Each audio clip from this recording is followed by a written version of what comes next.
میرے نبی کریم صلی اللہ علیہ وآلہ وسلم نے فرمایا، اگر کسی شخص کو تم پاؤ کہ کسی جگہ اس کی عزت خراب کی جا رہی ہو،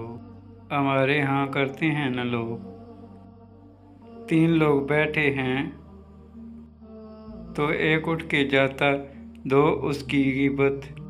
شروع کر دیتے ہیں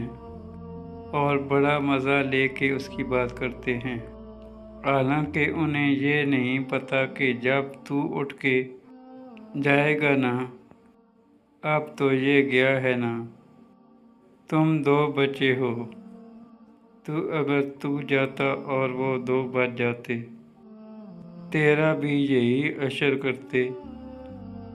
جو یہ اس کا کر رہے ہیں۔ اللہ کے حبیب صلی اللہ علیہ وآلہ وسلم فرماتے ہیں،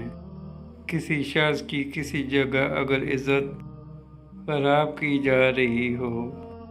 اس کے بارے میں توہین آمیز رویہ اپنایا جا رہا ہو اور تم اس جگہ موجود ہو، تو حضور صلی اللہ علیہ وآلہ وسلم فرماتے ہیں، تم اس کی عزت کا دفاع کرو۔